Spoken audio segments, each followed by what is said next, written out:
This is episode number 23 with Simon Vance. Coming up. I think my mother was probably upset with the idea of me losing my posh accent and going to the state system where everybody talked like this.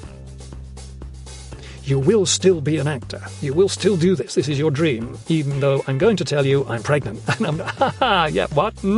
Yeah. Sure. So that kind of made it even more difficult to give up a well-paying job to become an actor. It was very easy to see how slippery, how close we are to sort of falling off the edge, as it were, and how often we need to sort of reground ourselves. I'm nervous. I don't know. Am I, is this going to come out right? And I think it helps as a stimulus to make sure I get it right.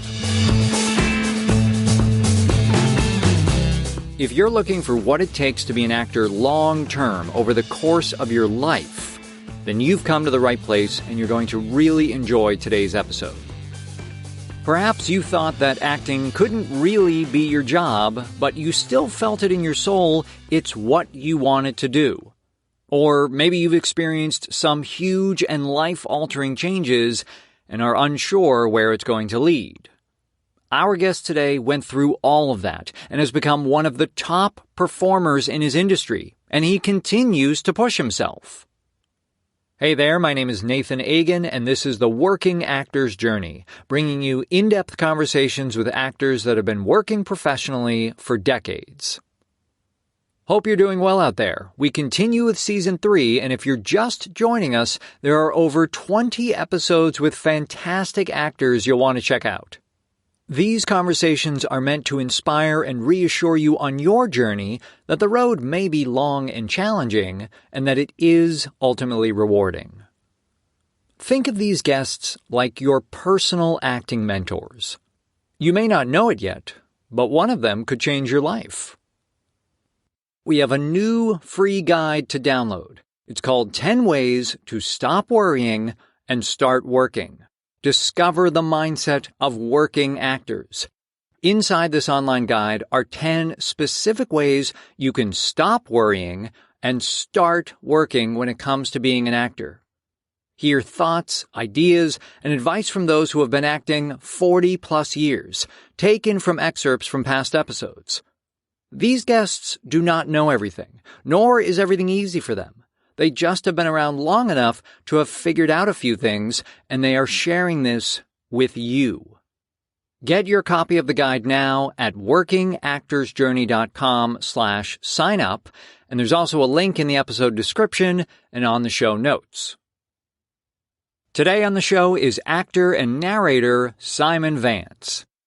With over 1,000 audiobooks recorded in his career, he has narrated such a diverse range of works, from George R.R. Martin and Stieg Larsson's Millennium series, which we discuss, to Brent and Charles Dickens.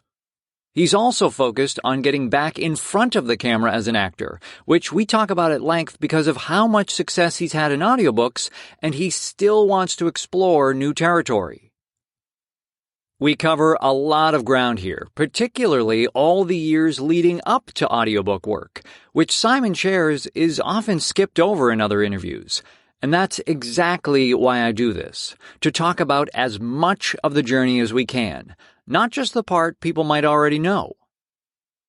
Simon's got a wonderful story to share, moving to a new continent, practically not knowing anyone, and having a tough time breaking into the business. And from hearing Simon's audio work, you might not know he's been the wild one of his family, including being part of a rock band at Leeds University. I definitely need to thank Christine Aller, whom you heard on the show talking cash flow for creatives last season, for recommending and connecting me to Simon. Of course, I knew about him as one of the top narrators out there, and I was quite thrilled to have this opportunity to find out more about the man behind the voice. As usual, there's such a fascinating story, and I have even more admiration and respect for Simon's career. So, in today's episode, Simon and I cover what he initially studied at university that didn't work out, all the twists and turns and decisions that led him to a job at BBC Radio, the weekend workshop that really opened his eyes to being an artist, the struggles he faced as an actor when first moving to California, being nervous before starting to record an audiobook, his new challenge of getting better as an on-screen actor in film and TV, and so much more. Simon is wonderfully open about the lack of clarity in his early years, the not knowing, and the challenging relationships. While it hasn't always been easy, he does have some fantastic ideas and insights on what has worked for him along the way. Plus, Simon even shares how he worked on a practically unreadable chapter in his award-winning performance of Alan Moore's Jerusalem, so don't miss that.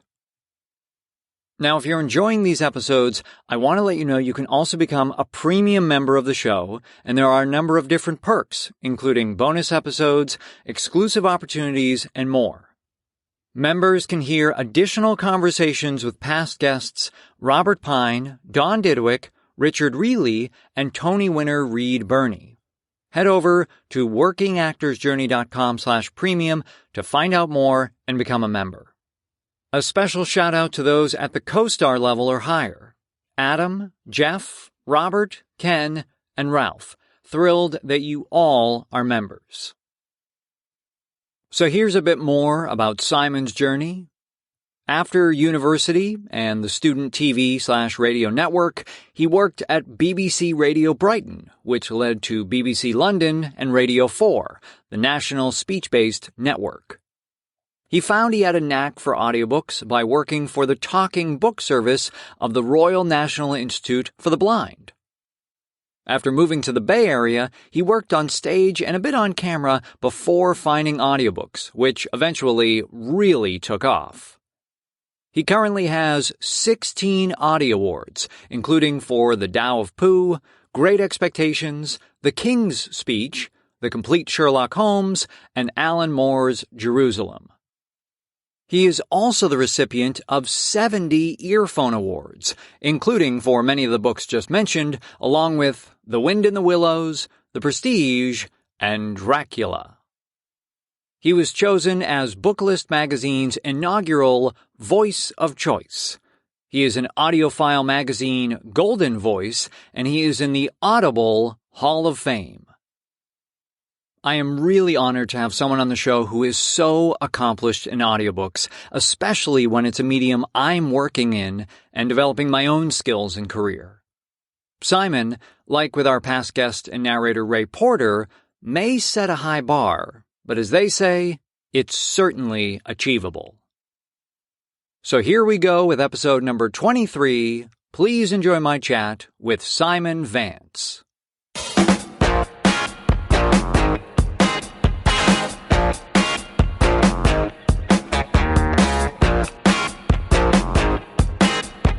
I was reading through, I guess it was blog articles and maybe some of the videos on your site, and I really almost kind of admired and very much respected when you would say, like, you know, you would estimate how long a project would take, and then you'd get it, and instead of going back to the client and going, look, this was, you know, this manuscript was 3 times longer than you said, you know, you would just work through weekends. I was just kind of amazed that you would kind of put yourself through that to make whatever deadline you had initially agreed to.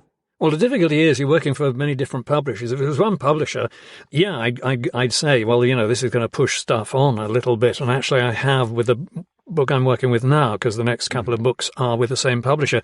But, you know, I mean, the classic one, and maybe the one you're referencing, I don't know, was the vampire books, Anne Rice books, because Penguin Random House came to me and said, this will be about 22 hours, and it was 36.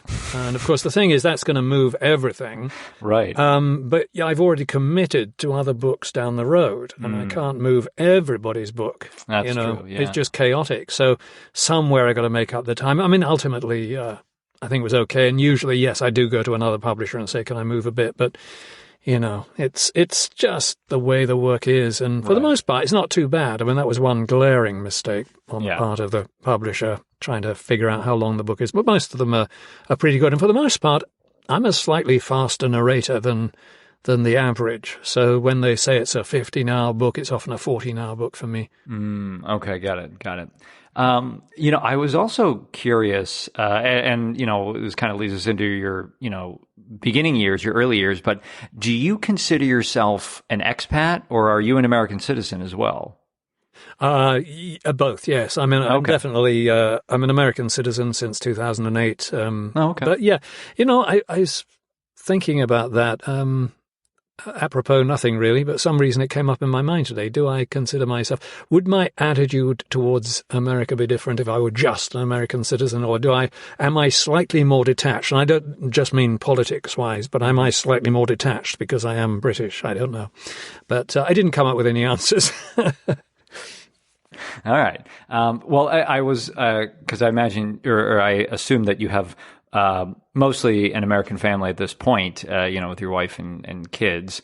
But do you still take holidays, or is it the all-American approach where you're just cramming in vacation whenever you can? No, actually, I've got one planned for November, my mother's 91st birthday. I'm going over and visiting a lot of friends and family. But we're godparents to a child of my best friend, and this child's autistic, and we call every Sunday afternoon, do a Skype call. Oh, wow. A video Skype call with his friends, this couple and their child. He moved back to Wokingham, just west of London, about 8 years ago, and we've been pretty much consistent with that. But he comes over here occasionally, and I always visit him when I'm over there. And they're always, because it's late in the evening, they're drinking beer or something, or they've got a little sherry in their hands. They're going, oh, God, I wish I could come over. Yeah. Or the weather's, it's raining when it's dry here and stuff. So we joke about that. And then a few weeks ago, the jokes went a little too far with my wife and myself. When we weren't talking to them, we said, I wonder if we could pop over there, because he had his 65th birthday on a Saturday, and the godson's birthday was on the Monday. This was the August bank holiday, last weekend in August. So 3 weeks before that, I secretly consulted with his partner, and she said, we're free. Well, I'll make sure we don't do anything. And she kept it a secret, and we turned up on his doorstep on his birthday. Wow. And we'd flown over. We flew over on the Friday, landed on the Saturday, and we came home on the Tuesday. Oh, geez. Wow. That's a quick trip. So, yes, I do go over, and I like to go over. I hadn't been over since last November, which was much longer than normal. Normally it's every few months, but it's been so busy this year for both of us, my wife and I, that we couldn't find a time to get away. But so I miss the old country in many ways. I love here. It's fantastic. I wouldn't, people ask me a lot whether I want to move back, and I actually don't. I mean, there's a part of me that ideally I'd win the lottery and I'd have a house over in England and a place here, but, it's not going to happen like that. Right. So, well, actually, taking that to jump into your early years, you grew up in Brighton on the southern coast of England, and as an American and not being familiar with that part of England, I'm just curious. So what was it like, this idyllic seaside country village? And, what was growing up in Brighton like? Idyllic seaside country village. I don't think it's ever been described like that. It's no, it was a town. It's now part of the city of Brighton and Hove. Brighton and Hove. There's it's the south coast of England is sort of built all the way along. I mean, there's sort of one town runs into the next, and Brighton and Hove just happen to be matched together, and they've called it now the city of Brighton and Hove. It used to be the borough of Brighton or something, borough of Brighton and Hove. It was history lesson. It was in the Doomsday Book as Brighthelmston, and then it sort of was a cosy little fishing village for many, many, many, many, many centuries. What brought it to prominence was Prince Regent, which would have been about the turn of the 18th, 19th century. He liked Brighton so much he built a palace down there called the Royal Pavilion, and then everybody in London decided they wanted to move down to Brighton as well, and a lot of Regency houses got built, and the house I was born and brought up in was built in 1812. Terraced house. It wasn't anything terribly special. But it really is, what I liked about it growing up in the, I was born in the 50s, growing up in the 60s and 70s. It's a very young town compared to a lot of the towns along the seafront, along the coast of the English Channel. A lot of retirement communities communities on the coast, but Brighton was very young. I think partly because of the direct line, the railway line, direct roads from London. So it's sort of London by the sea. And I think the joke about the Royal Pavilion, the way it looks, is that St. Paul's Cathedral went down to the sea and pupped, because it's sort of got an Indian dome on the top of it and stuff like that. But it also is a very young town itself. There's a lot of young students in the summer. A lot of foreign language students inhabit the town. It's got a very young vibe about it. So there's a lot of energy in Brighton. It's a great town. I do love it. And so what were your parents doing? Well, my father was a doctor. They were both medical people. My mother was a nurse. My father was a doctor. My grandparents were doctors. I think my great-grandparents too. But yeah, my grandparents were Irish, but they settled in England and they came over from Northern Ireland. They for one reason or another, I'm not sure quite why, but many years ago, they settled in Brighton. My father was born there. My mother came from nearer London, but they met. She was at Westminster Hospital training to be a nurse. My father was at St. Thomas's Hospital, the other side of the Thames, training to be a doctor, and they met and they got married very quickly. And, well, not for any reason. My elder brother wasn't born for a good year and a half. But,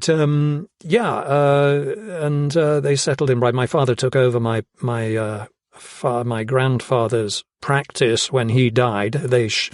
My grandparents were together, doctor and both doctors. And my father became a doctor, and my mother was a housewife, and also helped my father in the surgery a lot. But she gave up her nursing, but she helped him as a receptionist and all sorts around the house. So that was what we got brought up into. I certainly in my career didn't actually for a second want to go into the medical practice. My brother did, eventually became a dentist, but I was always a little independent, did different things, one of which involved the Brighton School of Music and Drama. Oh, yeah. Which you can ask me about now if you like. Sure. Well, yeah. I mean, I was curious, how many siblings did you have? Were you the middle child, or was it just the two of you? No, I'm the middle one. Elder brother, younger sister. Okay, so there's something to that middle child syndrome, right? That yes. You're not quite the one that everything's expected of, and you're also not the baby. So that's right. You're freewheeling. Yeah, protected from above by the elder brother, and protected from below by my younger sister. So yeah, I was definitely a little wilder than either of them. And what did your sister end up going into? She's been we both actually ended up at the BBC. She went to the BBC before I did. She's 4 years younger than me, but she started as a secretary in the World Service. I think she spent her whole career there, pretty much, as personal assistants to various important executives and so on and so forth. So she spent her whole career there, but she's counting down the days to retirement. I think it's the middle of next year or something like that. But yeah. And I was just talking to another actor that retirement is one of those kind of elusive places for actors and narrators. It's just like, well, what does that mean? What does that look like? And does it ever happen? Yeah.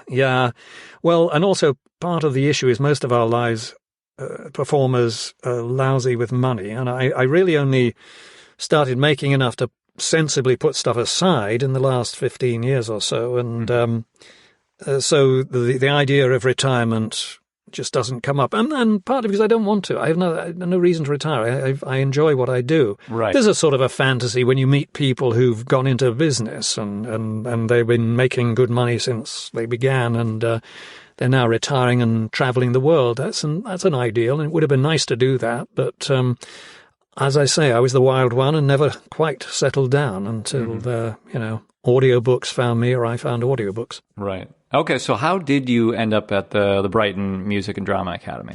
Oh, well, my father, sort of upper middle class, went to public school. We call it public school. You call it private school. Okay. And my brother and I went to a private school, and we were helped financed by my grandmother. And when she died, we had to leave the private school to go into the state system because my parents didn't have enough money.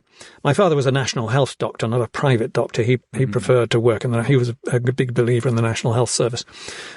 So private school had a Saturday morning class. So we actually had Wednesday afternoons off, but we went into school on Saturday mornings. So when we left that, I was, about 9 or 10. My brother would have been about 11 or 12. Having us home on a Saturday morning was a bit of a pain because they got used to the freedom. So they looked around, and I think, and this is a sort of class thing, I think my mother was probably upset with the idea of me losing my posh accent and going to the Steig system where everybody talked like this. So she had these fears of how we'd sound. So she found this these elocution classes at the Brighton School of Music and Drama. So we went for an hour for elocution with Mrs. von der Heide and Mrs. Darlow. And then because they also had classes in stage technique, they sent us to those. Now, I rather took to it. And so I was about 10 or 11 years old, and I must have done that for about 4 or 5 years. Not necessarily the elocution lessons, but I did stage technique, and we had, they were acting lessons. Very terrible. It was all kids' stuff, although a couple of students from there did go on to become, quite national actors, and still are, around the country. But, so I loved it, and I can remember I loved it so much, but as I grew older and we were looking at careers, and I came from a professional family where you got a proper job, right? It seemed to me, well, I love acting, but it's not a job for adults. So I sort of left it behind, and my first university course was civil engineering, which can be about as opposite from acting or performing of any kind as you can imagine. And so, thinking of acting as not a profession that adults do, what dreams and desires did you have as a kid of what you wanted to do, or what were you inspired to do? Well, it wasn't that long after World War II, which sounds terrible now. I sound so old. But it was like growing up in the late 50s, early 60s as a kid. There was a thing on TV called All Our Yesterdays, which 20 years ago today, so-and-so was invading so-and-so.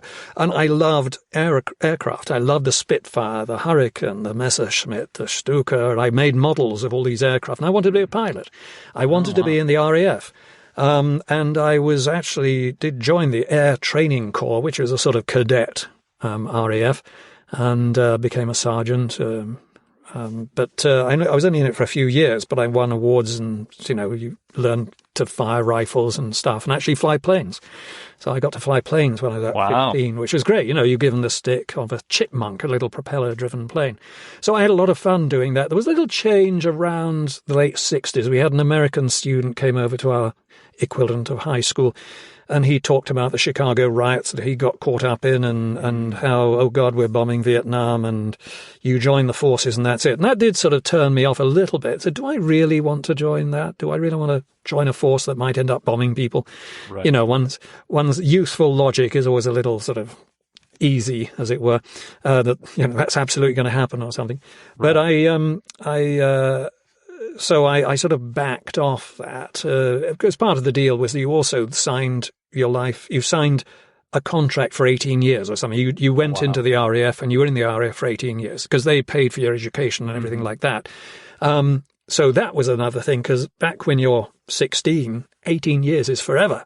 Yeah. And so I thought, oh God, I don't want to do that. And of course that's the kind of person I am. I don't always like doing the same thing endlessly. Sure. And also my eyesight wasn't good enough in the end. My eyesight not that I got tested, but I wore glasses shortly after that, and probably wouldn't have succeeded. I'm thinking of your mother. You were saying she was worried about your accent, but of course she was okay with you flying planes at 15.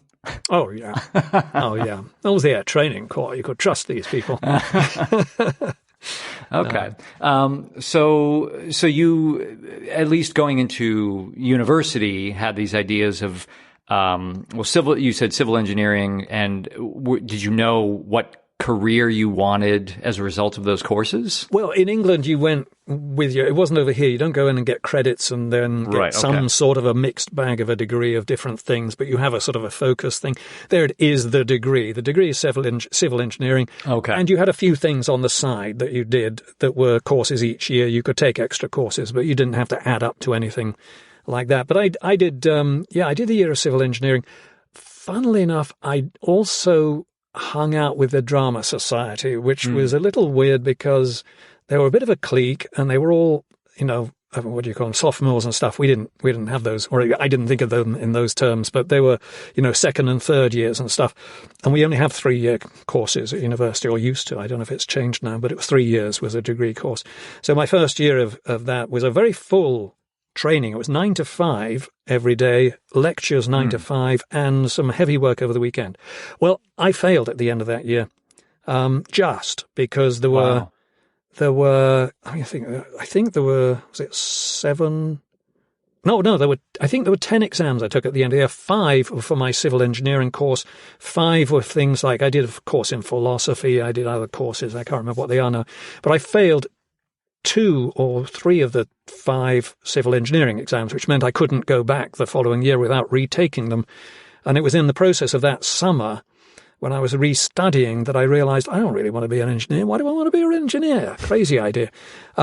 So what might have also influenced me somewhat was, I think I mentioned the foreign language students, and I had actually met in the earlier that year, I'd met some Swedes, and I started learning Swedish. And then middle of the summer, I met a Finnish girl who became my girlfriend for the rest of that year. Pen pal, you might say, but we didn't meet up. But it sort of distracted me somewhat. Anyway, I went back and I tried to get into the economics and politics department, but the politics people wouldn't look at me. But the economics department said, yes, we'll take you if you take a year off. So, and to pin this down, this was 1975. So summer of 75 was when I tried to retake my exams. So the whole of 75, 76, I was going to take off and work in an office because they'd take me a year ahead, but I had to find something to do. I had this Finnish girlfriend, so I ended up going to Finland for 3 months in June, July, and August of 76. And I came back and I did economics. Now, what I also did in that time, I had friends at school, high school, or one friend in particular, Chris Slade, whose father, Keith Slade, was one of the first producers in the BBC local radio station at Brighton.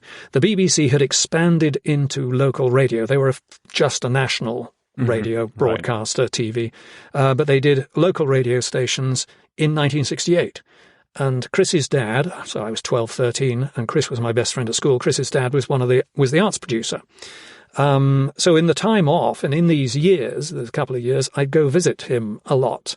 And I think at the end of 76, after I'd come back from Finland, before I went away to start the new course at university, I can remember now walking into the lobby of Radio Brighton and Keith coming down the stairs, Chris's dad, coming down the stairs, rubbing his hands and saying, "Oh, Simon, do you want to earn a couple of quid?" And I said, "Oh, yes, actually." So we went, he took me around the back to that sounds suspicious, doesn't it? No, he took me up into one of the studios, and they have reel-to-reel tapes. They're notoriously tight, the BBC accountants, so you reused a lot of tape. So he basically showed me how to unpeel all the edits, yellow tape, unpeel them and stick the tapes together and make them into big reels, which could then be used. So I did that for a couple of quid. In the meantime, made another friend there, Piers Bishop, who was working there and who was our age as well, Chris, mine. And the three of us hung around a lot together. And the following summer, after I'd done my first year of economics, and I did finish the degree, but after my first year of economics, in the summer I got a job in a bakery, which was a lot of students did, but I got fired within about a week. I think the floor manager or whatever, shop steward, took a disliking to me. And I was squirting things out of a pastry thing. I can't remember. He said, "That's as fast as you can do it. You might as well not come in on Monday." And I was like, "Oh, ha, ha." And I walked in on Monday, and he said, "I thought I fired you." Oh, okay. Geez. So I was then, what am I going to do? So I went to see, again, went down to Radio Brighton where my friends were hanging out. And I ended up, at the end of that summer of 77, on the air. I found I had a talent for sitting behind a microphone and doing things. So, I got trained over the next few years in between my university years. I got trained to do a lot of the tasks in radio. And in Leeds, which is the university I went to, Leeds University, which is straight up north from London, about 180 miles, about as far as you can go without going off the motorway, so I could hitch back home quickly if I wanted to. I joined the student TV and radio society called Network 4, and we did TV programs which were broadcast around the campus, and we did radio programs in concert with the local radio station, which was BBC Leeds. And I became one year as executive producer for television, which was very exciting, but didn't involve very much. But yeah, so that was when and of course I had also done the theatre in the first year. I actually did get cast. Unusually for a first year, I got cast in a couple of productions, which wasn't exactly a wonderful experience. What was it? It was Edward II. And I played two roles, and I think I was on very early and I was on right at the end. And I can remember I used to roll up. We only did the show over one weekend, I think, or 2 weekends. But I'd roll up with a few bottles of Newcastle brown ale, and I'd sit in the dressing room. And between my first appearance and my second, I'd drink the beer. So the second performance was probably the second character was probably more interesting than the first. But anyway, I kept the whole theatre thing going, and so I still had this desire. And in fact, I can remember when I was working for Radio Brighton on the afternoon show, and we'd have actors in because we had the Theatre Royal in Brighton, which took a lot of London productions. Actors would come in, and I'd be asking, so how do you do what you do? And others, the actors would be saying, but how do you get your job? I want your job. And I remember one guy, Michael Graham Cox. He was a voice in the original Lord of the Rings on Radio 4. Oh, okay. I think it's still available. But he was a voice actor and a stage actor, and he said to me on one occasion, not on air at this point, we were talking, just chatting. He said, being an actor is like being pulled through a hedge backwards. You don't attempt to be an actor until you've tried everything else you could possibly do. He was trying to put me off because it really is the worst profession to get into. There's no money, it's hard work. And yet I still had a hankering despite that. I was very aware of the security I had working for the BBC, and even as a part-time worker, finishing off my degree. But I still talk to a lot of actors about being an actor full-time. Well, and so all of this, involvement in theater and I mean, I guess there's a couple things because it's a very common thing of like, well, how do your parents react to you wanting to be an actor? And of course, you came from a family of doctors, but then I think, well, here you are working for the BBC, which I would assume was a very respected organization and place like that. But so did you ever have these conversations with your parents of, Mom, Dad, I think I'm really enjoying the performance side of things? Or yes, the coming out experience with your parents. Well, it was interesting. I did my 3-year degree course. I finished that with an okay degree in economics, but I had no intention of becoming an accountant or anything like that, or working in banking. Foolish me, having mentioned I'd have a good retirement if I had done. But no, I didn't want to do that. I'm trying to think straight. I'd also had a rock band while I was in Leeds. I got really? a bunch of guys together, and we made sort of vague music. And I think I was considering, what am I going to do afterwards? I become a teacher of some sort, I think, was that one of them? Just trying to remember what the things I was thinking of. This is a long time ago, you have to bear in mind, because I'm very old now.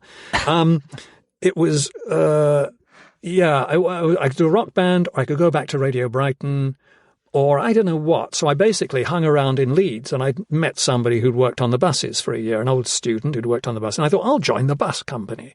So after I graduated with a degree, I joined the local bus company in Leeds, and I was a bus conductor for several months. Now, my father hadn't been well that year, and he actually died in November of 79, which, so this is 1979 we're in. So I just graduated that summer. He died. I went back to Brighton, briefly. It was a bit of a shock because he was only 54.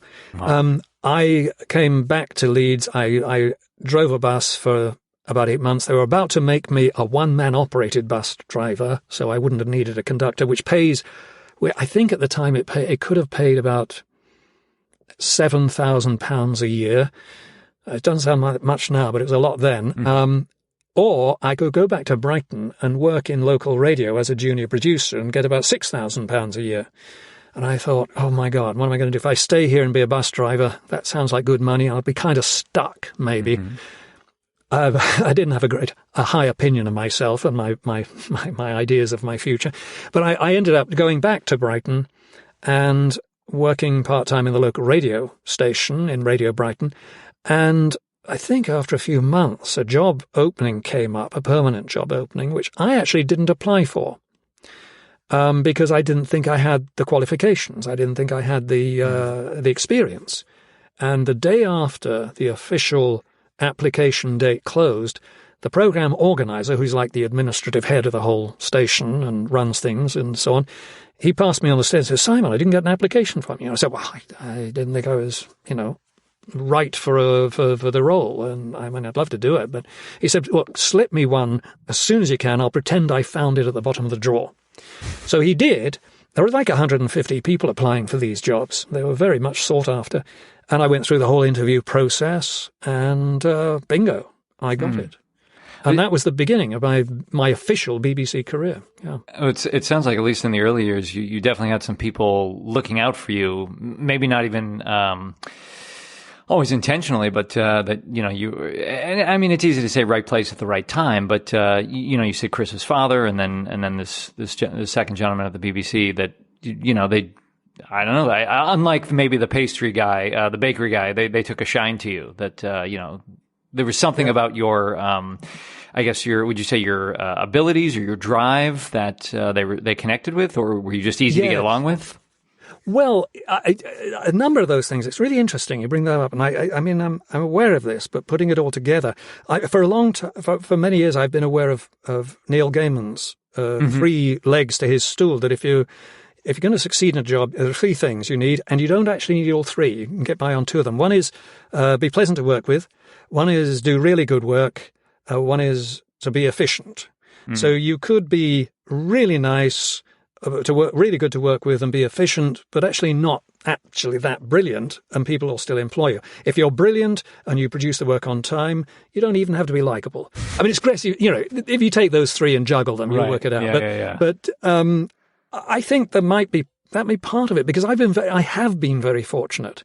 And something else came up as well, which is along the same lines as this. Somebody said, I can't remember who it is, some famous actor or professional artist of some sort. He said, people keep asking me, how do you get an agent? What pen do you use? And the important thing is to do the work.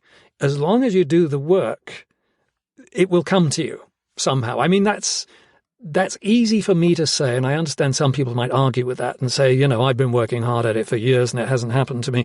But there is a sort of an openness you have to have, a willingness to go where you need to go, to do the work that needs to be done. But I think it gets recognized, and people like you, yes, there's a lot of proactivity needed these days.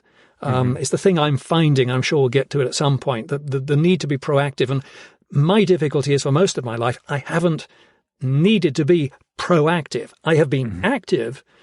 I do everything I'm required to do, and I think I do it pretty well. But I've never been one to push myself, which seems to be the extra step you need these days more than just. Sure. But I like to think that even now, if you do the work, if you get the work done and you do it well, and obviously a little talent helps and so on, then you're going to get recognized, and somehow you will find your path. Well, and I like the point you said about just kind of your openness, your energy, because I think it can be a trap to fall into of doing the work, and then perhaps the energy you're putting out is you might be resentful that it hasn't happened yet, and that leads to maybe a more closed off energy, even if it's not something you're conscious of. That's subconsciously what you're putting out there. Yeah, I mean, it's that thing of the why. The why of it. Why are you doing it?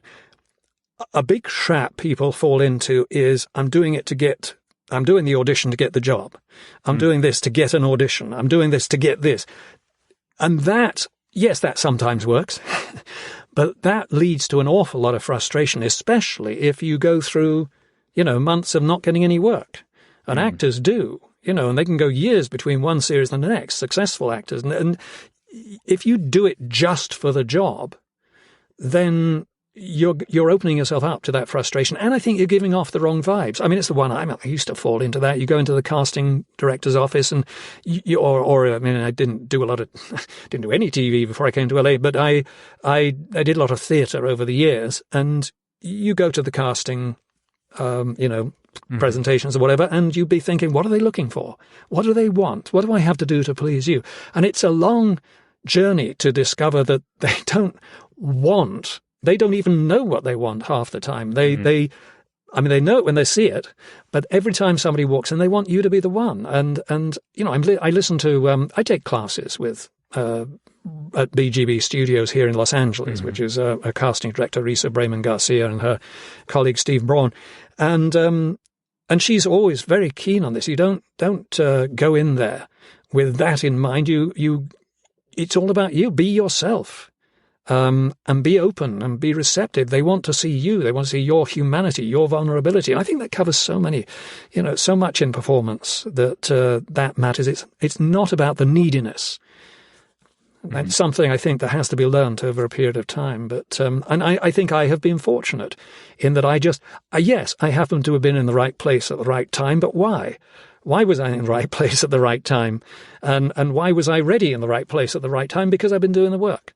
Yeah, no, it's just a great conversation to have, because I think sometimes these points are overlooked. And I just wanted to kind of highlight that, because there was something, at least to me, it seemed to be recurring, and it sounded like it's something you've been conscious of over the years too. And the Neil Gaiman stool idea, I think, is really crystallizes it well. Yeah. So you get this kind of more official job, the BBC, and is that what took you to London? Yeah, ultimately. I mean, at the same time, Keith Slade, who was still there, I worked as his assistant and actually stood in for him when he often took August off. So I'd be the arts producer of Radio Brighton. I interview some wonderful actors in London. I go and sit at film premieres and interview directors like Ridley Scott and Franco Zeffirelli and people like that. It was great fun. So I got to hang around with creative people, which was a lot of fun.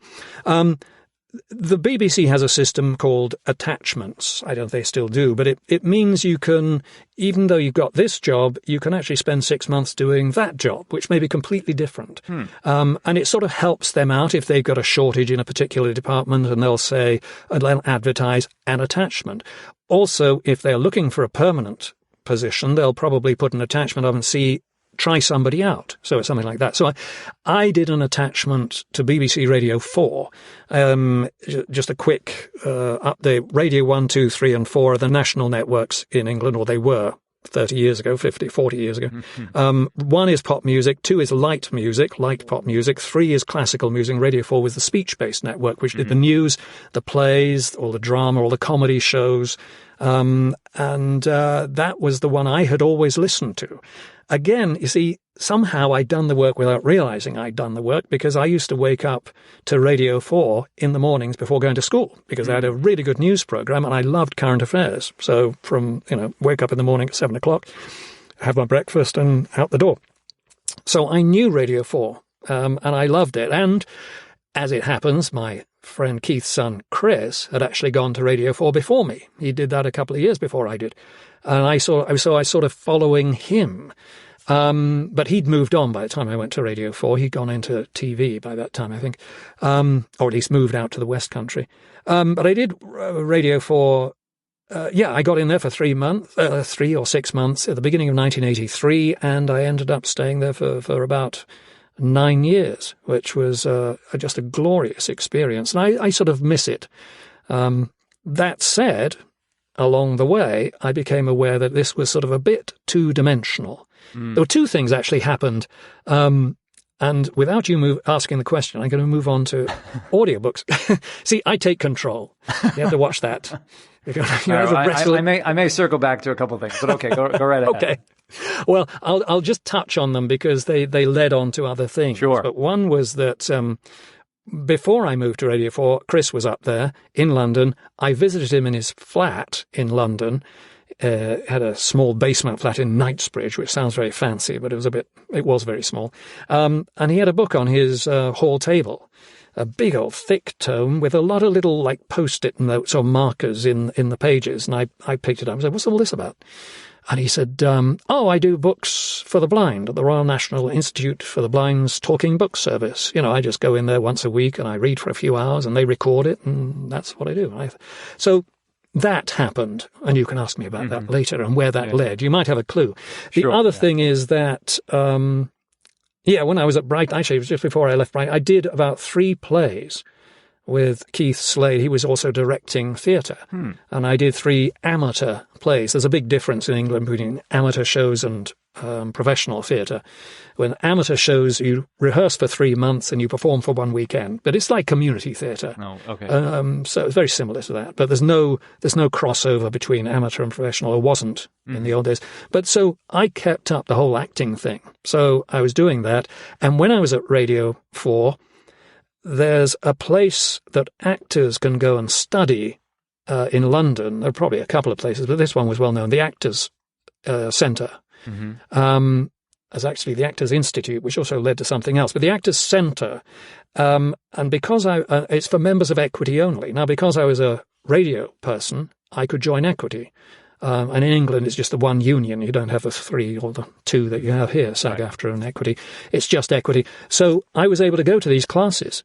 So I took acting classes at the same time as I was being a Radio 4 newsreader and presenter. I was doing day-long acting classes with actors and directors who were working in the West End or working in TV. So I worked with a lot of, I got taught by a lot of extraordinarily good people. So again, all these things are still happening for me. Things are still going on. So, and was it for fun? I mean, because it's interesting. Like, here's this situation where, as a kid, you were listening to this national program in the morning, and then suddenly you're on that radio network, and to some that might be like, okay, you hit this dream, and do you have this idea of, I want to be a lifelong? I mean, I know you said eventually it became 2-dimensional, but were you thinking you wanted to stay in journalism and news, or as you were taking these classes, there was this snowball kind of effect of like, yeah, I really think this is where my life is headed. Did you have that sense of clarity at the time? No, no clarity whatsoever. It was basically, what do I enjoy doing? Let me do more of it and keep doing it. The Actors Centre was extremely useful. It was all for fun, and I just loved it. I also did Alexander Technique. They also had some voice lessons and all kinds of things that I loved doing. I think what happened, I also got married, my first marriage at the end of 84, which didn't last very long, got kind of bad within a year or two. And, I separated in 86, and I think it was in that summer I was doing the books, because I'd actually, within a year of getting to London, I had all this time on my hands. I was working weekends and overnight shifts, which meant I had odd times off. I didn't really know that many people in London, so I wanted something to do. So I actually then applied to the RNIB to do talking books, and they accepted me. So every afternoon from then on, I did books. And you do an hour, take a coffee break, tea break, and do another hour, or whatever. It's about 3 hours you were there in all. So the tea break in the green room, as it were, there were a lot of actors from the West End, not big names or anything, because this was sort of charity work. But it was fun to do, and there were a lot of other BBC types, on-air presenters and stuff. And one of them turned to me and said, "So, are you an actor?" And in my mind, I can remember this vividly, this sort of flash went off, and because I was officially a Radio 4 presenter. But in my mind, this thing went, no, I'm not, but I want to be. And I described it to my friend shortly after as the sort of, I can't remember even the biblical reference now, but it was the flash on the road to Damascus or something. I think that was the thing, where whoosh, suddenly you know what you want to do. And I called up my friend who was also called Simon, who was an artistic director at Farnham, the artistic director at Farnham Rep, just outside London. And I said, "Simon, I'm going to come over with a lump of cheese and a bottle of wine, and we're going to sit on Hampstead Heath, and you're going to dissuade me from being an actor." Well, we did a few of those things. He never dissuaded me from being an actor. We did sit and look down on London and discuss life, the universe and everything. He pointed me towards a place called the Actors Institute, which did it was based in, a few people have been to SLN on the West Coast here, and worked on those sort of getting in touch with your creative soul. And there was a thing called a mastery, which is a weekend workshop, and I did that. And it was eye-opening of sort of it's okay to be an artist. Because I think I said earlier on in our conversation here that, I was professional and being an actor wasn't for grown-up people. Right. And I think that made me realize it doesn't matter that whether I consider it's grown-up people or not. It's essential for my soul that I throw myself into this. And it was at that point when I said, no, I'm not an actor, but I'm going to be. Or I am an actor, but I'm going to do it more professionally at some point, which was the problem, because I was in a very well-paid job. I was going through divorce, so it was probably a bad time to start changing things too drastically. Right. But in the event, that was the beginning of a connection with the Actors Institute, and they did a lot of workshops on sort of the soul and all this sort of creative energy and stuff like that, which I found very inspiring. Very inspiring. And it's not to say that people that go into more traditional professions like doctors or lawyers or things like that it's not that they may, in their soul, want to do those things. But you do wonder how many people, like yourself, feel like, well, I can't do that thing. That's not what grown-ups do. That's not what adults do. And how many people hold themselves back, even from just pursuing any kind of creative hobby, because they just think that, well, no, that's not what I'm supposed to do. Yeah. Well, the fascinating thing about this mastery workshop was it wasn't just for actors. It was for everybody. And I remember the first evening, it was a Friday evening, all day Saturday, all day Sunday. Friday evening, driving back through London to my home. And because of being in this room and having to open up to each other, I'd never done that before. I mean, even as an amateur actor, it was never, it was basically getting up, reciting the lines and moving in the right place. And it felt good. This was about opening up honestly and being vulnerable. And it wasn't just actors, it was accountants and secretaries and teachers and stuff. And I remember going home in my car for the first time being very aware that each of these other cars had people in them.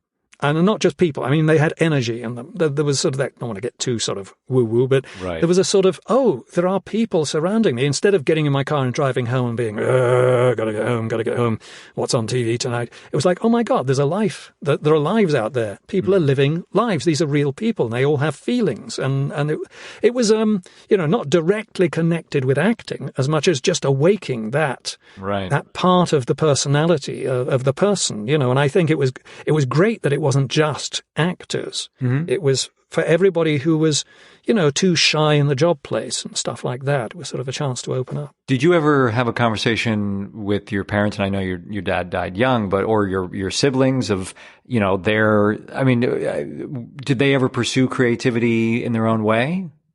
Well, in terms of my parents, I mean, my mother, it was such a gradual thing, me being an actor. And I think as a child, she always enjoyed my outwardness, which somewhat clashed with my brother. And to be honest, without going too deeply into it, it's caused some friction between my brother and me over the years. And there have been years where we haven't spoken because of there's a sort of whether it's based in envy or what, I'm not sure. But the fact, as we talked about, the elder brother tends to shield the younger brother from the slings and arrows of outrageous fortune, and he had to suffer them, and I didn't, in a way. And I can see that he sees that. So that's caused some tension over the years. So my sister, she's fine. She's, she loves watching me or hearing me or whatever. So we've always got on pretty well.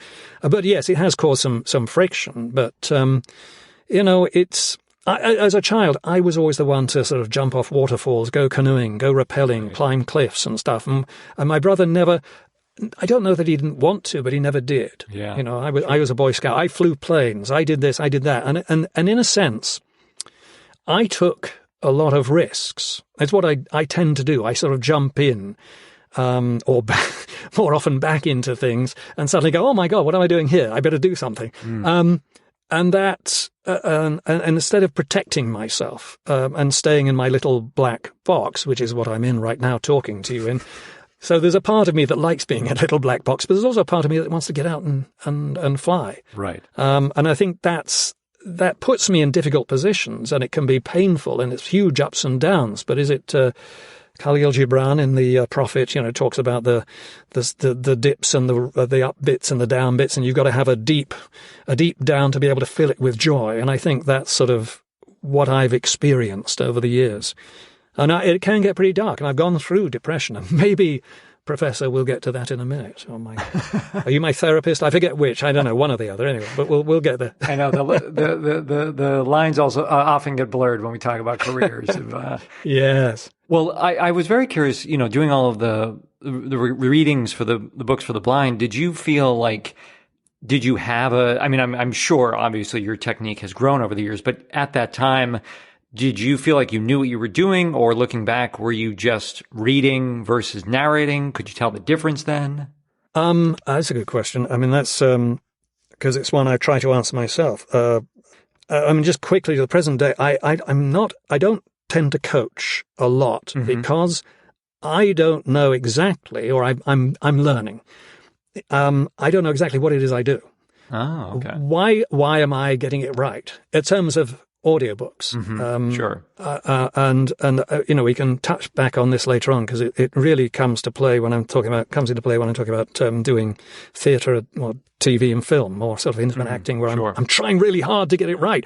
With audiobooks, I've never had to try to get it right. For some reason, it's been very casual. I was a good reader when I was a child. I was a very good sight reader. This was clear. They did tests in school when you were 10, 11 years old, reading ability, and I was always a couple of years ahead of the average. So I've never had a problem. I had one of my friends, I remember, used to talk on the phone when we were 15, 16, and she said, "Oh, I love listening to your voice." And we were never boyfriend-girlfriend, so she wasn't trying to chat me up, as far as I know. But she was very complimentary about my voice, and it was like, oh, interesting. So, maybe all that gets filed away in the mind and comes out later on. But no, I mean, I was on the radio, so sure, yeah. I had a voice. I could sight read. I could do that. I loved reading. That's important. And so when I'm looking for something to do that can make me feel good in the sense of I'm doing this for charity, for blind and partially sighted people, then I'll enjoy it. And I really did enjoy it. It was great fun. And I think that's sort of, yes, that feeds into it. Well, and I imagine, or I'm going to assume a couple of things about, working as a radio presenter, that there may not always be a lot of time to prepare. There may not be the weeks that you would like to prepare what you're going to read on the radio. And so there's a need for this kind of quick turnaround. And how do you make this make sense and be expressive and be clear? And of course, your 9-year-old elocution lessons are coming back into play. I'm sure to some degree. And so was it what you learned, or I guess maybe the question is, what do you feel like you did learn working in radio, that about both BBC Brighton and London, that helped inform, maybe just to begin, like the reading the books for the blind, in terms of your style or your abilities, those kinds of things? Well, it's interesting. Yeah, to me, I've always said audiobooks was the culmination of the perfect wave. Yeah. Several things in my life came together at the right time, or at least, filtered through and contributed. You talk about the elocution lessons. Yes, absolutely, because I was taught breath control, the ribs, the diaphragm, and all that at the age of 10, 11, 12. And I was coaching somebody. Having said I don't coach much, there was somebody who'd won an hour's coaching with me, and it was clear to me that one of the issues was it was too breathy. She was talking too much. And so she was having to stop too often or change tack in the middle of sentences and stuff, because she had to take a breath and so on and so forth. And I realized how important it was, generally, but it just emphasized to me that breath control is something that some people actually have to learn. Now, it's not something people grow up with, which is, in a sense, I did. I can read and I can, fill from the bottom of my lungs, and I can push the last few ounces out without it sounding like I'm out of breath. Usually. Anyway, but it's, all those things. So whether radio itself, the transition from radio to voiceover in California, which happened in 92, I'm sure we'll talk about that. Yeah. That was a little difficult because I used to read scripts like scripts. You know, I'm throwing a newsreader and I read it like a newsreader. And of course, you don't want to read voiceover scripts like a newsreader because it sounds artificial. What worked as a newsreader didn't work as a casual voice actor. And that's something that took me years to overcome. And, you know, I like to think I've overcome it now. But I can listen. There's a couple of books on Audible that were part of my RNIB days because the Royal National Institute for the Blind, they call themselves something else now, I can't remember what it is, but RNIB is what they were. They sold a lot of the tapes to Audible, and I got a couple of £100 out of it, I think. But only 2 of mine were used, and I made them put them under a different name. But you go back and you listen to those, and that's me in the mid-1980s, and I think I sound terrible. But, yeah, it's a couple of, what was it, Robert Heinlein. If people, I'm not too embarrassed. I mean, it's not under my name, but if you look back under Robert Heinlein, Heliconia, there's 2 of them. The first one was done by my friend Chris when he was doing audiobooks, and then I did the second and third. So Heliconia, spring, summer, and winter, I think. But you'll listen to a, 35 years younger me, and it's a little more tight, put it that way, a little more proper, a lot more relaxed now. Right. Well, so you bring up the transition to the U.S., and I think that's a good place for us to kind of get into that, and maybe you want to highlight a few of the reasons why you decided to move continents and not just, to like New York, but, past that all the way to California. So yeah, what was acting or anything on the horizon of part of your move to the U.S.? Yeah. Well, I got divorced. Actually, I think finally divorced in 88. Okay. But I've told that sort of, I want to be an actor. So a friend who I'd done some musicals with back in 1980 in Brighton called me. He was doing some musicals in London. It was still so-called amateur theatre. It was a bigger theatre company, the LT Players, London Transport Players. It had nothing to do with London Transport, but they sponsored it. Anyway, they were doing Kiss Me Kate. The musical Kiss Me Kate. And one of the gangsters had dropped out at the last minute, and this guy said, I'll give Simon a call. Well, it came at the right time, because I'd been putting him off doing anything, because I was so committed to Radio 4. And at this point, I'd decided I'm going to do acting. And when he called, I was like, well, I'm sort of middle of this divorce. I want to have some fun. So I stepped into the role and had the song Brush Up Your Shakespeare and stuff. And people loved it, and I loved it, and it was great fun. And the ingenue in that became my second wife, ultimately. And she happened to be American. She'd been married for 3 years. Her marriage had just broken up. My marriage was just breaking up, or had just broken up. It was 1988. So the divorce came through the end of 88. I did this show. And I did a couple more shows with them and her, and we hooked up, and we actually had a child before we got married. I was born in 1990. She worked for an advertising company in London, Saatchi & Saatchi, and one of her clients was Cunard, so she was, as part of her business, she had to do a trip on Cunard from London to New York and then fly back. And she said, would I like to join her as her paid assistant? And I did, and we had a lovely time. And while we were in New York, I thought, I could live here. And in the meantime, another thing, there's so many different strands. For 3 years in a row, I had applied to the Guildford School of Music and Drama, just outside London. Not one of the big ones, wasn't RAD or Lambda or Central, but it was a pretty well thought of school. And I'd applied for their postgraduate course, and I'd been accepted 3 years in a row. But I couldn't go because I was paid too much and I had a mortgage and I didn't want to leave the BBC at that point. But I really wanted to be an actor. So I remember my second wife, Diana, then when she told me she was pregnant, she said, no, you will still be an actor. You will still do this. This is your dream, even though I'm going to tell you I'm pregnant. And I'm, yeah, what? Yeah. Sure. So that kind of made it even more difficult to give up a well-paying job to become an actor. Right. What we did do, she was American. She wanted to go back to, her family lived in Berkeley and wanted to come back because her parents were elderly. She wanted to be back here in their final years. And I thought, and as at Saatchi & Saatchi in market research in the States, she knew she could get paid about 3 times as much as she would in England. Well, here's the answer. Let's move to California, where, of course, all the actors are, and all the work is, and she will support me in my acting. So that was and in 1991 we saw New York, and I thought I could live here. So we actually ended up moving in 1992, and it's true, she made a lot more money. I made next to nothing, and that caused enormous problems in our marriage, which is why she's only my second wife. And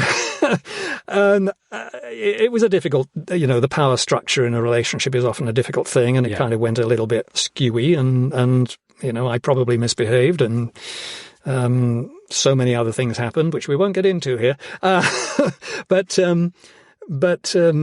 yes, if I wanted to be an actor, absolutely, I should have gone to New York or I should have gone to Los Angeles. But we ended up in San Francisco area. Right. And there was work there, and I worked in a lot of theatres, the smaller theatres. I did auditions for the bigger ones, but never quite cracked it. But at the same time, that's where her brother knew someone who'd worked for Blackstone Audiobooks, David Case, sadly passed now, but he introduced me, they took me on, and I started to get paid, because all actors need a day job, and that actually became my day job, which is great, because most actors don't have performing as part of their day job. They have a sort of an office structure or something like that, but I had performing. So, that is how I transitioned into commercial audiobooks in California. And I do wonder, because of course in this country, the British accent is so refined and amazing to our ears, and nothing can sound better than in a posh British accent or something like that. But do you feel like, even as I asked the question, do you feel like that aided you or helped you at all? You were saying that didn't seem to help at all in terms of the stage work, that you were this this actor with a authentic British accent. Was it more just the connection and the relationships and your ability to do the work efficiently and somewhat well, but not so much that you were a unique product, I guess, or commodity? Well, I think it's no more than, if you need a tall actor and you pull from the group of tall actors or short actors, or, you need women for this role, so we can only choose women. There's a lot of British actor roles, and I think people prefer an authentic voice than trying to do a bad accent, unless you're very talented. I had an interesting time, but it was all British plays over here. I did get cast. They wanted me to be an understudy at Berkeley Rep, which would have been a great break in there, but they didn't pay their understudies under equity contracts. And because I was a member of British Equity, I didn't know that, but I came in and I did my week of, I was learning all the lines to understudy character in some British play, an old coward play, and they got the call from Equity saying you have to play him equity rates because he was a member of British Equity, so they had to let me go, and that was the nearest I sort of got to being cast on the big stage like that. I did Marin Theatre Works and Marin Theatre Company and a few other middle range stuff and a lot of other stuff, and I had a really good year in 1995. I think I worked every week of the year.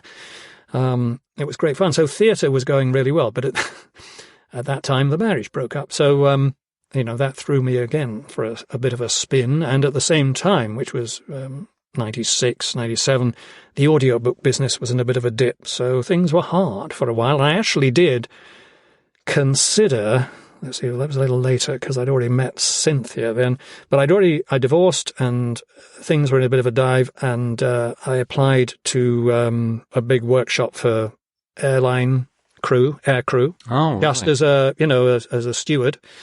Too late to be a pilot. But I loved flying and traveling, so that would have helped. But I did that. I also applied for and got a job as delivering newspapers. This was really deep down bad, bad divorce, heading into bankruptcy, which happened. I applied for the job and actually got it, went through all the drug tests to deliver papers, but I woke up the morning I was supposed to be at the delivery place and I said, I'm not coming. Goodbye. I just couldn't do that to myself. I couldn't, the days of getting a proper job seemed a long way behind me. Right. And so whether it was, laziness and desire not to be working under somebody, or whether it was the true passion of the artist, one or the other thing kept me from doing that. And, I struggled along for a couple more months and so on. I was in depression. I was treated. And then in the middle of that, I did a play, did Betrayal. Which has been revived on Broadway with Tom Hiddleston.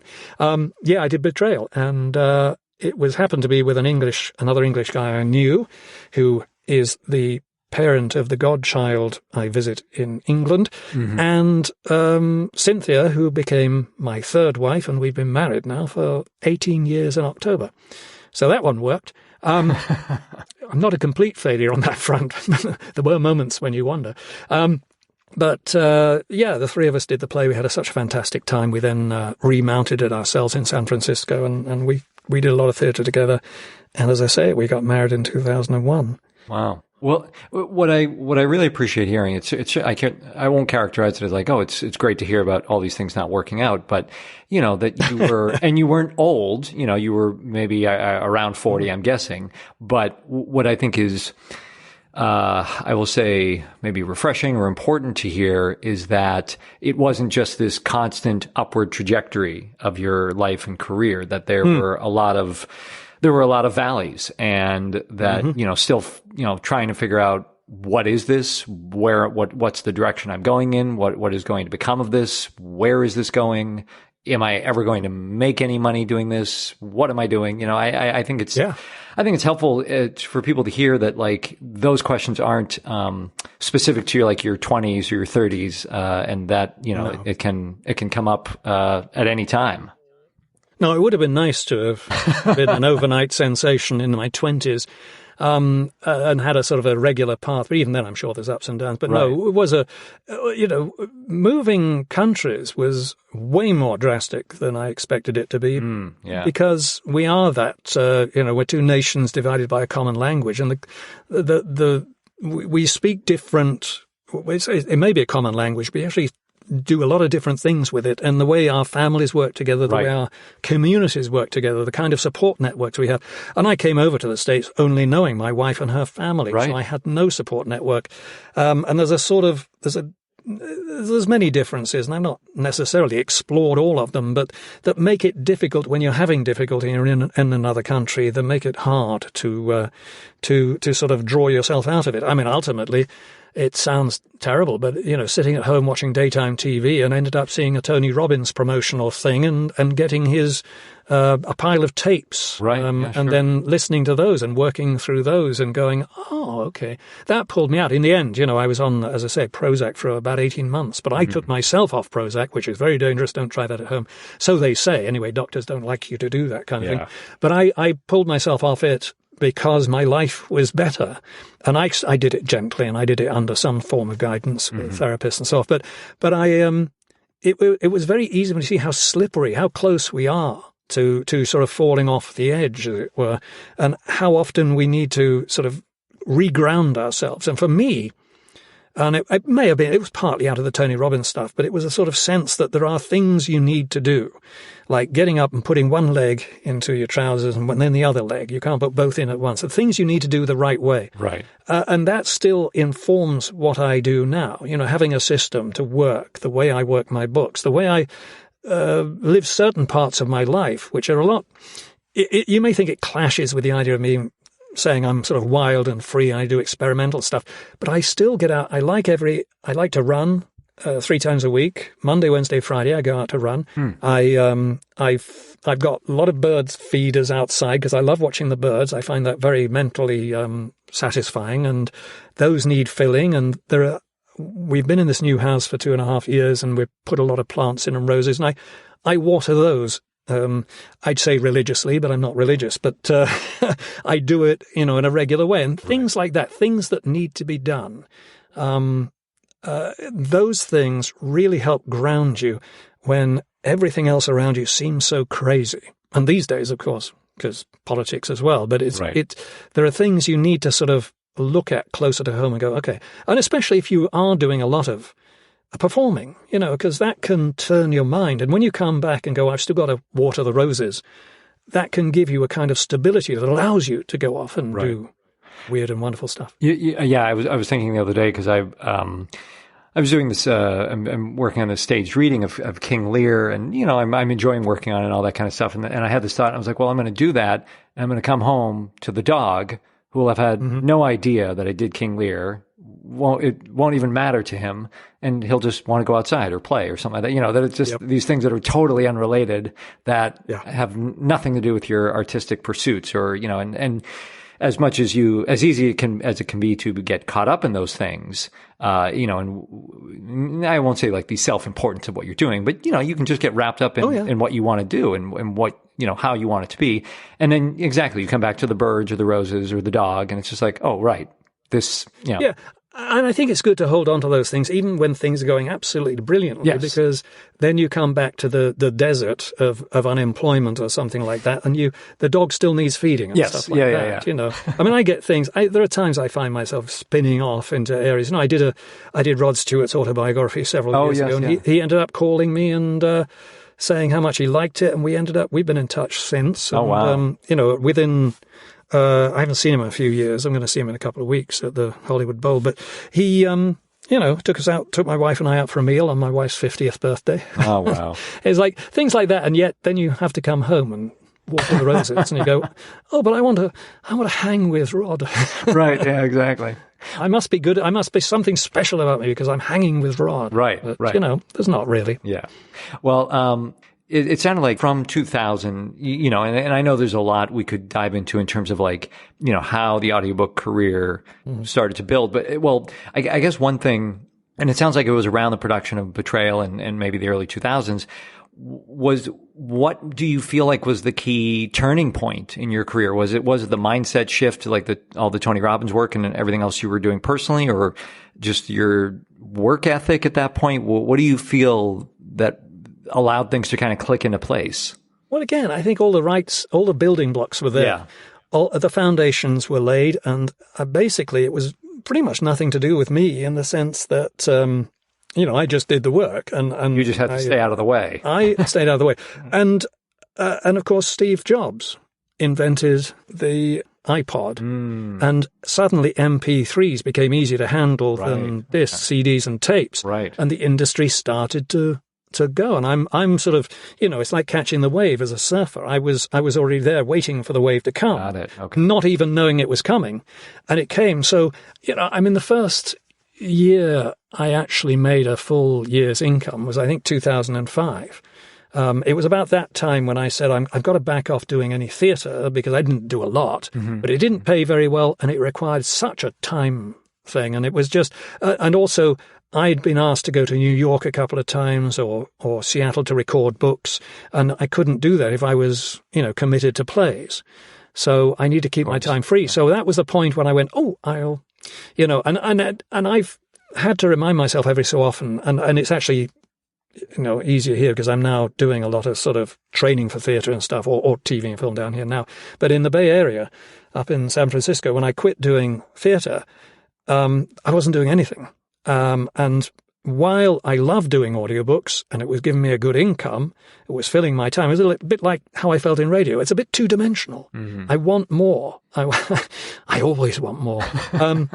It's just the way I am. So, I'm not satisfied with what I'm doing right now. I need to do other things and more things. And so when, because we're up in the Bay Area, my wife got a job at UC Irvine. She's in the drama department teaching voice and speech. And she would fly down from Oakland on Mondays and fly back on Thursdays. She did that for 8 years.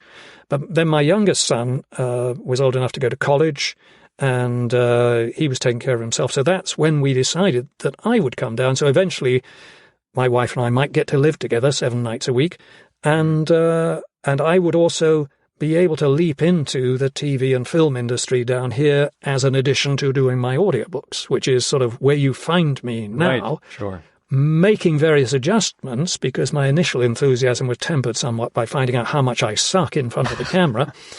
That's my opinion, not everybody's, but I don't believe anybody else. So basically, I suck. I'm working on not sucking. I'm working really hard on not sucking. And frankly, I'm probably putting myself down too much. That's my my tendency as an Englishman, I think. Sure. But, that's what I'm working on. So the audiobooks fill my time, but I'm trying to pry spaces in that where I can do my other creative endeavors. Well, I want to ask about a few books in particular. I mean, I think there's over 1,000 at this point, so there's many to choose from. But what I'm very curious about are when you have worked on these well-known series of books, and we could take the James Bond books, which I know I was reading, on your site and stuff, through rights are not really available. I think you can find, clips on YouTube and things like that. But then also doing the Sherlock Holmes, which are in the public domain, they're working on these well-known books that have such rabid fans about them, and you can do your version of these books. And then, I would also kind of be interested in your take on doing like the Millennium series by Stieg Larsson, where it's not your version, it's the version, it's the audiobook. And so whether it's with, the James Bond or Sherlock Holmes or the Millennium books, how do you deal with that pressure of, doing these books justice, to kind of use that phrase, and not allowing that to get in your way or second guess yourself of, but I'm not Stephen Fry, or I'm not, Jim Dale, or, any of these other people that, maybe have done or have had such a claim doing audiobooks. And it's not to say that you aren't of their level, but how do you not get in your own way about that? Because I'm sure you might not think that way in the booth while recording. Yeah, no. Gosh, it's a difficult question to answer. I'm not quite sure. I mean, I would think even Jim Dale and Stephen Fry have moments of how can I do this, because this has been done so many times before. And I think the thing is not to come at it and go, well, I'm better than them, which I'm sure Stephen Fry and Jim Dale don't do, although they are, they know they're the primo, they're the top of the top. You don't think about it in that sense. You just go, well, this is me. This is my take on it. Now, things like, Sherlock Holmes, I grew up with so many different versions in my head, so many different ones across the board. And I basically just drew from all of them with my own take on who Sherlock Holmes is. Sure. What I've learnt from things. And I'm going from the original works, so that informs it too. And likewise with James Bond. I mean, you've got so many different James Bonds. Right. And how did the later James Bonds go in thinking, how can I do this? You don't. You do what you do.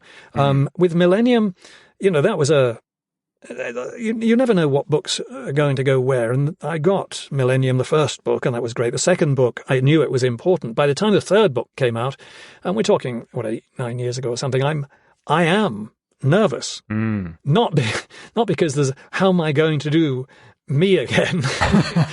But it kind of is. It's like, oh my God, they like that. How am I going to do it? So it's a funny thing. It's the opposite than I'm not doing Sherlock Holmes and thinking, how can I do a Sherlock Holmes? Because so many other people have done him well.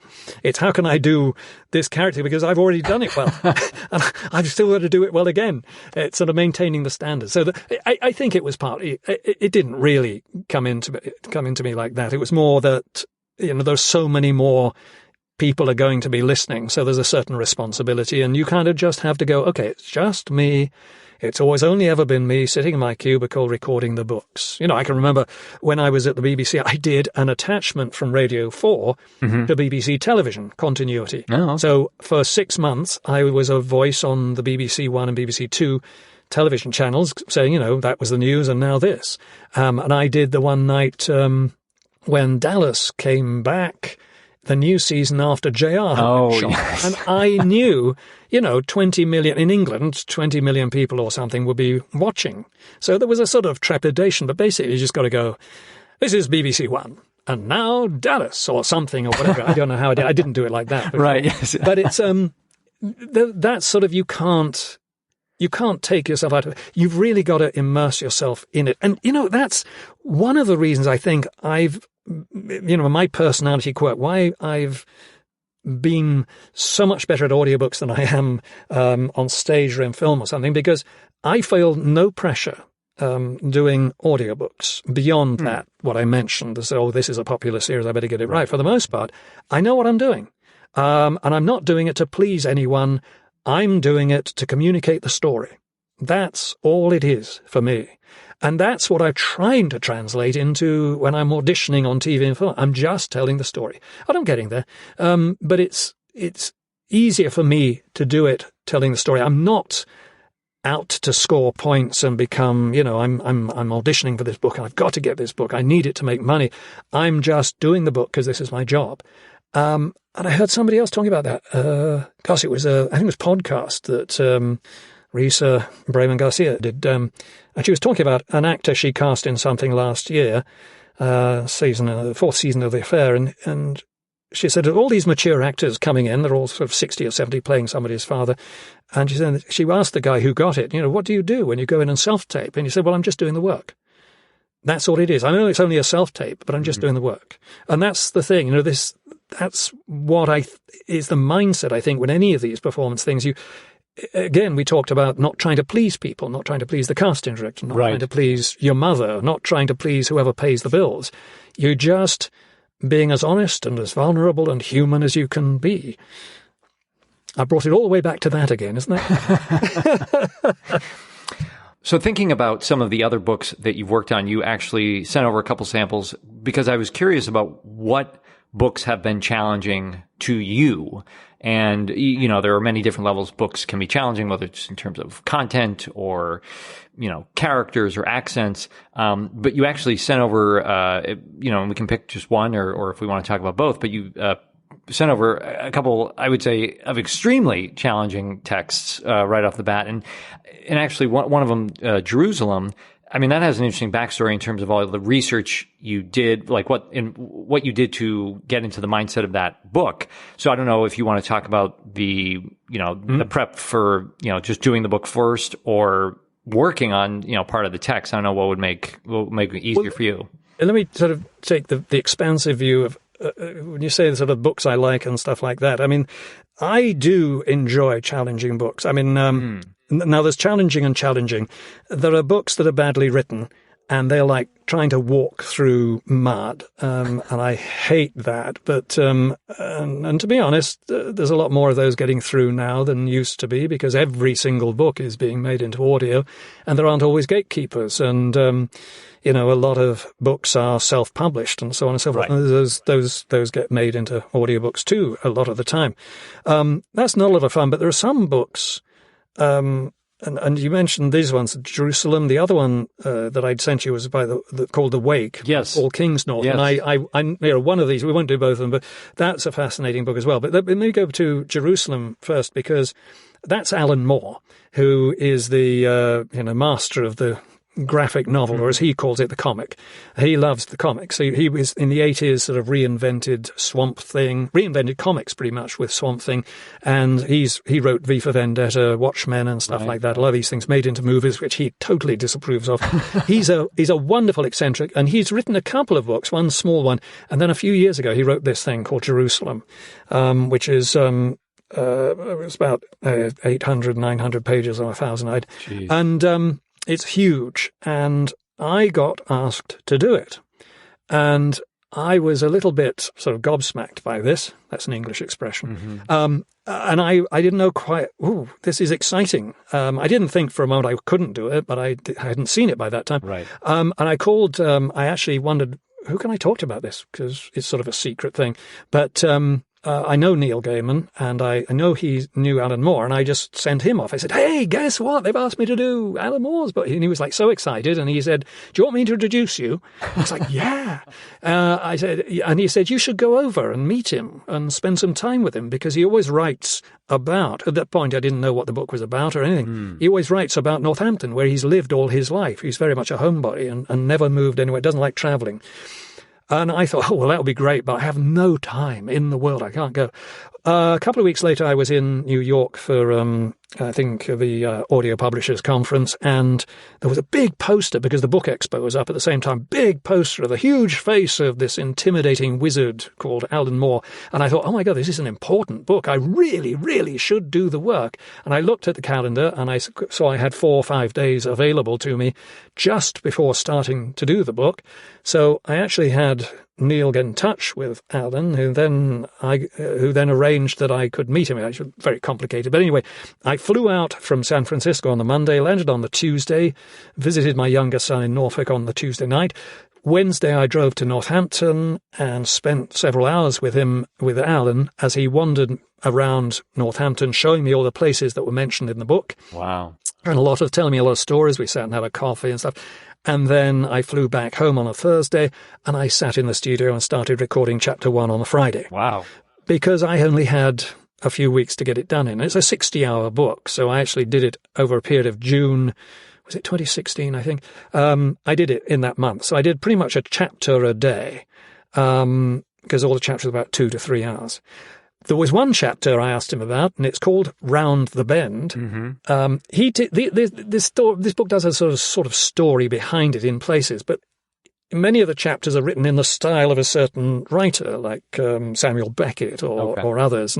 And he had this one chapter written in the style of James Joyce, as in I think it's Finnegan's Wake, the one that you find it. So Alan Moore, even before I'd seen the book, said, "I've got this one chapter that's practically unreadable." So I looked at him and went, yes, it's practically unreadable. I asked him about it, and he said, the only advice I can give you is you could try doing it in an Irish accent. And I don't know, some listeners now may know James Joyce's Finnegan's Wake, which is a terribly convoluted book that sort of is a big loop. It sort of ends... It ends with the sentence before the beginning, so you can read it in a circle if you want. But it also requires... He spent 10, 20 years writing it because it's so complicated in that he uses words and changes them so they sound the same as the word you were using, but they have a different meaning. Wow. And it just gets very dense. And the first line, and it's called Round the Bend, because his James Joyce's daughter, Lucia, was in a mental asylum in Northampton. So everything in his book is about Northampton. Oh, wow. So Alan Moore wrote this chapter about an adventure that Lucia has escaping from the asylum, and he writes it in this James Joyce style. And I'll just do the first sentence or two. He says, "Awake, Lucia gets up with a rising of delight. She is a puzzle, sure enough, as all the nurses and the actors would affirm, but nibber a cross word these days, depending on her medication and on every working Grimple's progress," which sounds like gobbledygook to some extent, but it's actually almost harder to read off the page than it is to hear it. Yeah, if I was making it flow, because awake, Lucia got up with the rising of the light.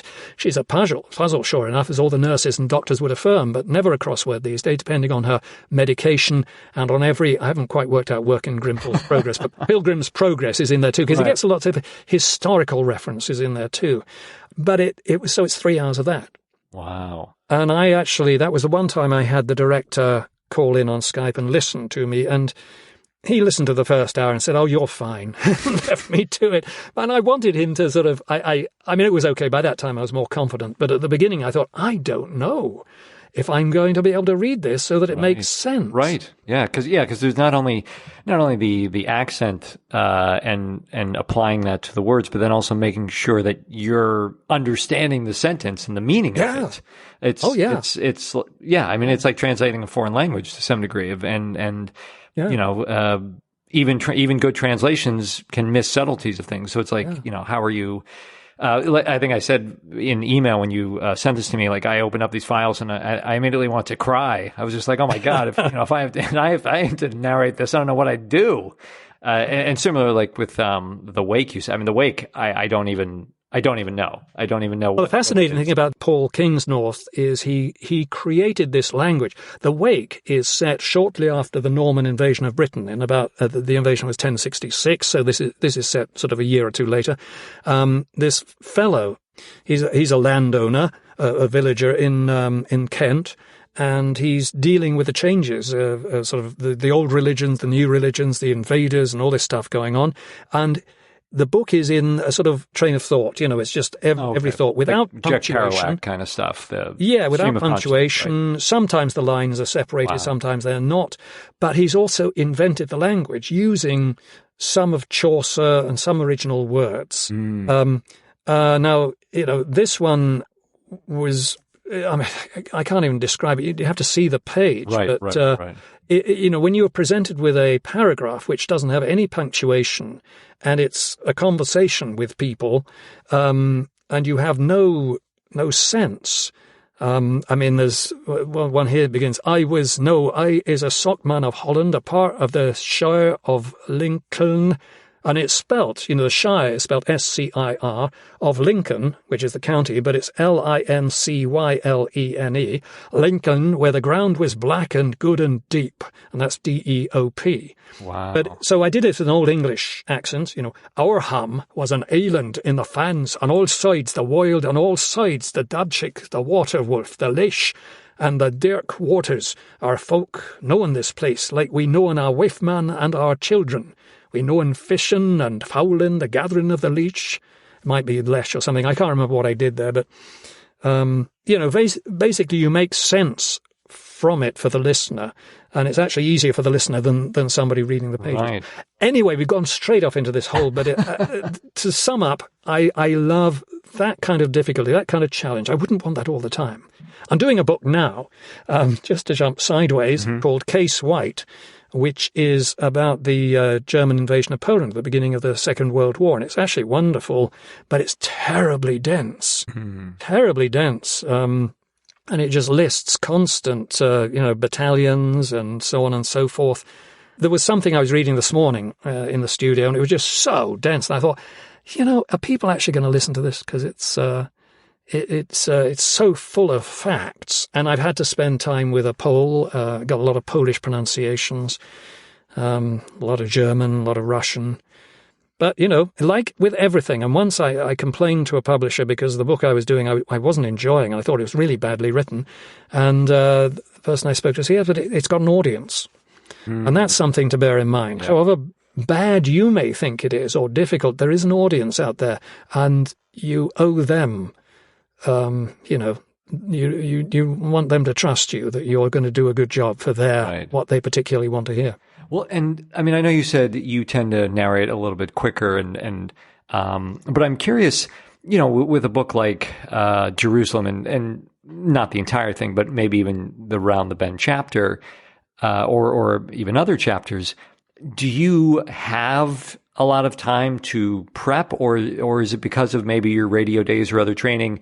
Do you again feel like, maybe not on the fly, but you are much quicker in terms of getting things ready so that once you hit the booth, you're ready to go? Yeah, I think my prep is quicker. We definitely have to know what's in the book. What we do is sight reading, but because you can never, unless you have a photographic memory, you never sort of know what's going to come up. So you're sight reading it, but you can't rely on that. If you're telling a story, you need to know who the characters are and so on. So you need to have done the research. And of course, if you've got pronunciations, you need to have those all prepared. I think being a good narrator is about knowing that you can handle it. I think the same thing applies to any kind of performance. I don't get nervous about this. I sit down here, I know I can handle it. I'm nervous, actually. My wife, I always warn her because I'm starting a new book, so I usually end up in a bad mood for the day before because I am nervous. There's a sort of a nervous energy that can take, I'm not sure if I'm going to get this right, until I've done the first chapter and I go, okay, yeah, I got this. And I don't think there's any book, trying to think, probably if I've been asked, because there have been occasions when I've recorded a book twice. I think I've recorded Treasure Island twice. So in those situations, I know this book, I know I'm going to be fine. But most books, new books come in, I don't know. And even though I've done as much research as possible, I'm nervous. I don't know. Am I, is this going to come out right? And I think it helps as a stimulus to make sure I get it right.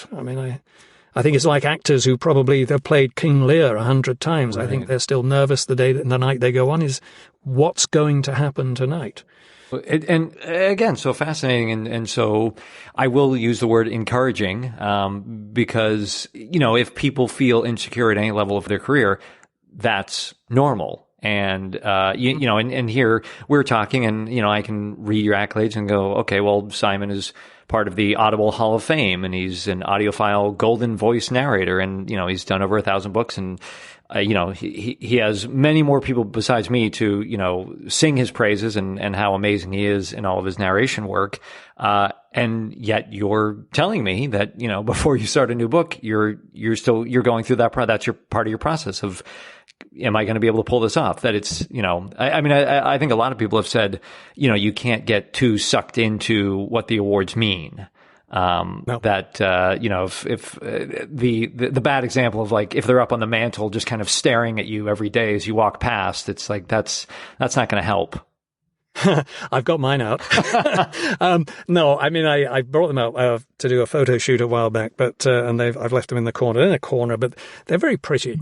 Well, there's nothing wrong with enjoying them. Yes, no, yeah. And there is you're absolutely right, and I don't know that there's ever a time that one relaxes to the extent of going, yeah, I'm set for life.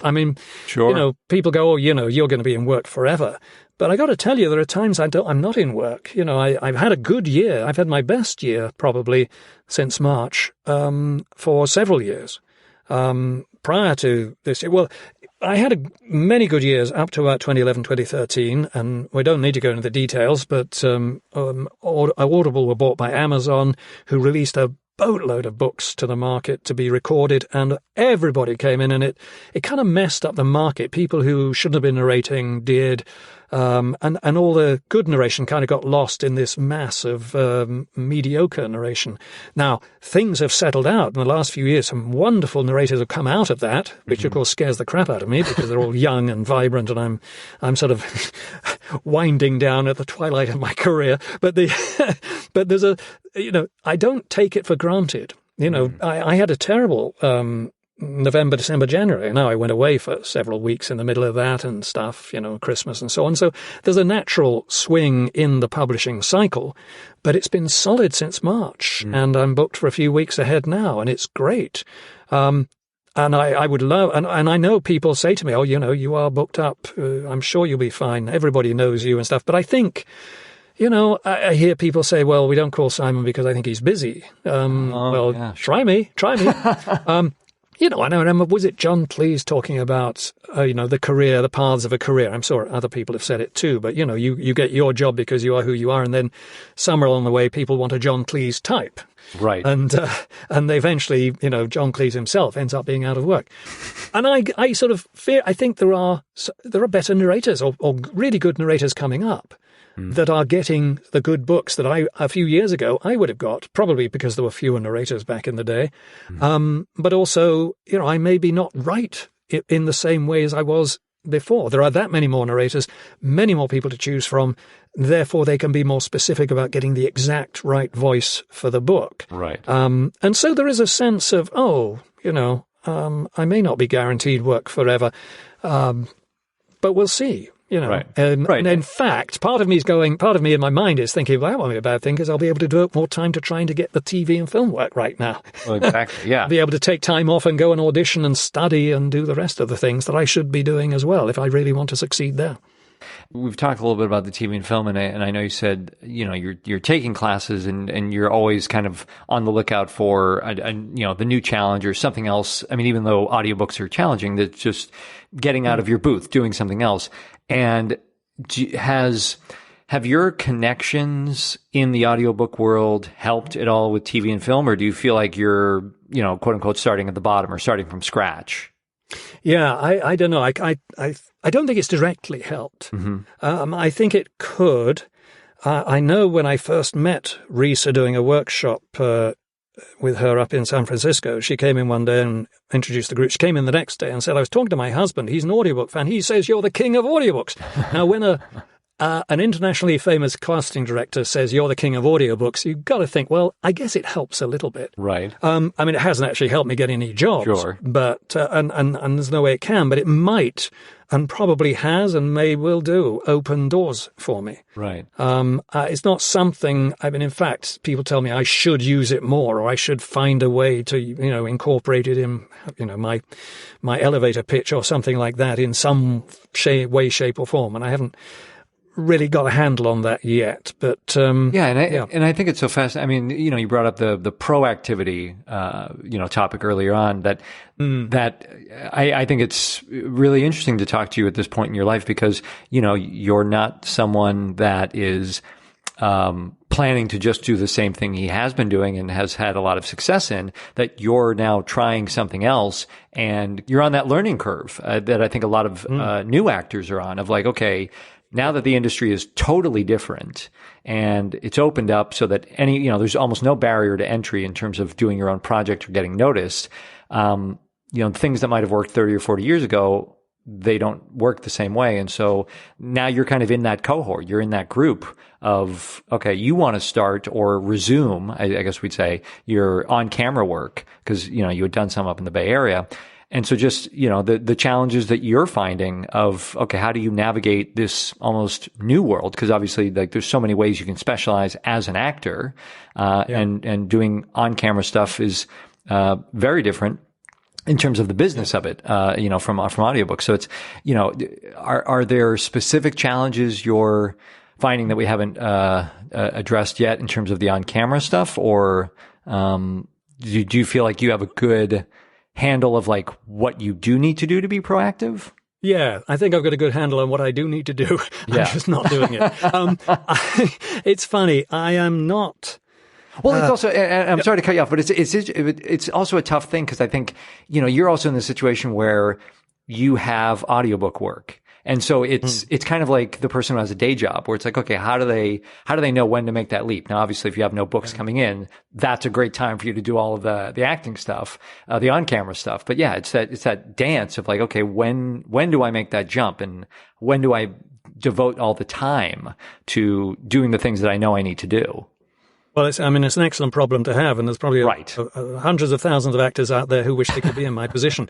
So I'm aware of that responsibility. I can see you looking at me, but it is difficult, and part of it's exacerbated because of my own personality. I've not had to be that proactive. I do fun things. I'll take on things. But the best opportunities have often happened because people have said, "Hey, Simon, why didn't you do this?" Yeah. Beginning of last year, I hosted the Audi's Awards, which was a huge thing because they get sort of B or C list. I'm not sure where they come from. The list personalities to do things. I'm sure they try to get A list, but people dropped out last year at the last minute. And 3 weeks before the show, I was asked to do it, and I've never done anything like that before. Wow! And I think it went very well. It's on YouTube. You could search up the Audis last year, but it was okay. I mean, not my job, but it was fun, and I did it. And there's always that kind of hope. And we all joke about the phone call from Spielberg. Wouldn't it be nice? I mean, you're sitting at home and Spielberg, "Oh, Simon, would you come in? I'd like to talk to you about a movie." That's sort of my ideal. Yeah.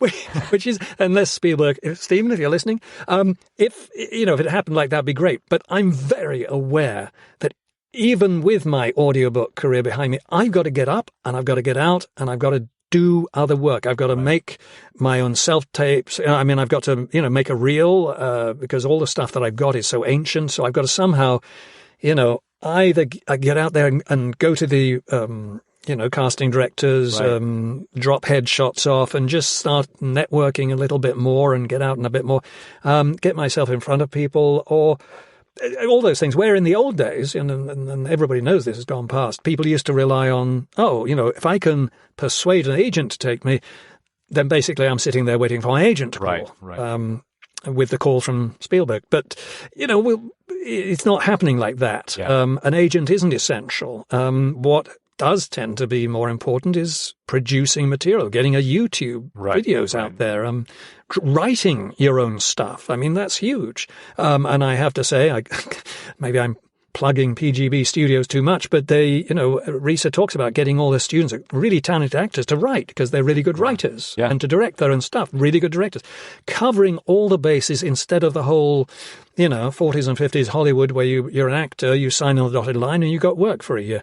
It doesn't work like that. Yeah. You've got to get up and get out. And I know that, and I keep beating myself up about it. I'm doing it now by, I know this. I know this is essential, but I have poor me, I've got audiobook work, which sort of pays the bills. Right. Wouldn't it be nice to get a TV series or even, a guest star or something? Maybe there's, maybe there's some kind of original project you'll end up writing about some kind of, audiobook narrator it'll be an on-screen project that, you write some treatment about a late in life audiobook narrator who wants to, become a pilot or something. I'll do a Dark Mirror episode where he's shut in his cubicle and ends up talking to a guy on a podcast for hour after hour and can't stop. There you go. I'm riveted. Now I want to see that. Just a few more questions because this has been great. I've really enjoyed the conversation. You had mentioned the Audio Awards tonight, and I know you've earned a lot of accolades. I was curious, is there one award that you felt, that felt particularly rewarding in terms of like you knew you would put a tremendous amount of work in and felt like that was recognized, or is that every award, or was there one in particular? Oh, yeah. Every award is a joy and often a surprise because I put a lot of work into all of them.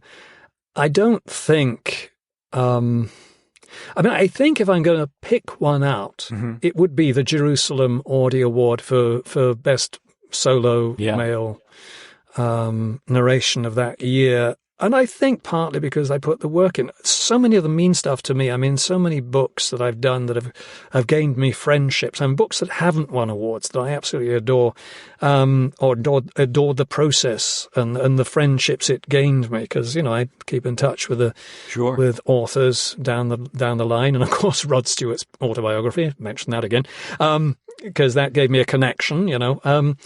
But I think, I think that one meant the most because of what I put into it. Well, I wasn't expecting to shoot off. I wasn't expecting to get the book. I wasn't expecting to shoot off to England for 4 days and make friends with Alan Moore.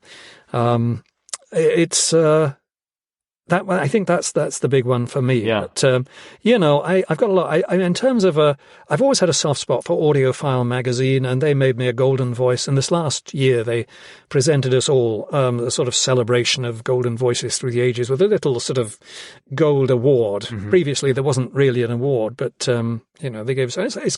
It's way smaller than the obelisk that is the Audible Hall of Fame, which is great in itself. But I think that one, because Audiophile magazine's been around from the start, and they're a wonderful magazine, Audiophile with an F, if you're looking for it. And it's just, I love the people there. The editor, Robin Whitten's a dear friend now, and as I've known her for years. And I think that those two, Jerusalem and the Golden Voices from Audiophile. Cool. Now, all right, as a Brit, I am curious to know, what would you say is the craziest thing you ever did for your career? Was it a way you pursued something or anything else like that? Because you even sound very very proper and all that kind of stuff. But as we've talked about, there's a wild presence in there. So I'm just curious, and because I think, again, that kind of speaks to the proactivity needed. Even introverts, if they want to be successful, need to go out and do something. So I'm curious, do you have any stories of that, of like something that you just did that you look back and you're like, wow, I really, I didn't hold back on that one? Well, it always astonishes me that I did musicals back in the day. I've never thought of myself as a singer or dancer. And if you ever saw them, you'd know I wasn't. But I had a lot of fun doing those. And those were, again, amateur musicals, but I put everything into them and I had a lot of fun doing them. I don't think... doing again, not for the career, never thinking about the career, but taking on the audience hosting sure. that evening last year was so out there for me to do that. It was wild, and yet I did. Beyond that, these books, when I'm given a book, it's not my choice to take them on, like the Paul Kingsnorth book with his strange, ancient Old English language. Right. That's always like, my God, did I really do that? Did I read a whole book like that? Looking at these pages, I sent you a couple of pages. Right. And I go, wow, did I read a whole book like that? How on earth did I do that? And there is a sort of, you do these things because they're in front of you. Right. You're presented with them. And that's the thing I think I need to get over. I'm capable of doing a lot. And sometimes I'm not doing that. I'm going to get down into therapy now. How do I feel about that? I have fun. I have to keep an eye on the bottom line. That's the business. I got to make sure I make my nut each month. Sure. But I'm always on the lookout for other things that I can do. And I need to, teach myself the new tricks that an old dog needs to get out there into the business. And some of those are not so challenging to a lot of people, but they're very challenging to me. And I think, come back in a couple of years and tell me ask me the same question. I'll probably say, well, it was the time I went across town and performed for this casting director and did this, that, and the other. And, whatever. I don't know. We'll see. We'll see what happens. Yeah, it may be that the crazy thing is ahead of you. The way that you'll break into or have your break in the on-screen work. That's a scary thought. Do you read for fun? Do you have any time to read for fun? Yeah. I mean, I've been watching a lot of my spare time. I've been watching TV, and I'm trying to ease myself out of that because so much good TV out there. And I'm also watching for what would I fit in, who the casting director, what do I want to look at? The usual jobs that we're supposed to do. A few years ago, I found myself not reading for fun, and it was driving me crazy. And I somehow couldn't put a book in front of me and read it for fun just naturally in bed. So I actually bought. There was a new copy of Neil Gaiman's Sandman comic books. So I got all those because it's pictures, pictures and words. And it's actually very intellectually stimulating because I hadn't really connected with that. And I've got I've read quite a few of those. Actually, I read the whole Sandman thing. And I pick up, I've got, through Neil Gaiman again, I keep dropping his name, but he promoted, Gene Wolfe was a dear friend of his and wrote the books of The New Sun years ago, fantasy, science fiction fantasy. And they were put together in a new binding, and I bought the set, and I've got those by my bed. But I'm very slow. I'm very slow reading those. But I do read for fun, and it's not as much as I'd like to, but I just don't have the time. Sure. I'm out watering the plants. Yeah. I've got to feed the birds. I'm waiting on a studio to be built. We've got a large plot at the bottom of the garden. I'm putting a studio shed. It's called a studio shed. It's sort of a building at the bottom of the garden, but we're in the permits process for over 6 months now. It's driving me crazy. I'm looking forward to having that as a place to go to work in and to relax in away from the house, because in the house there's always things to be done, clearing up, tidying up, whatever.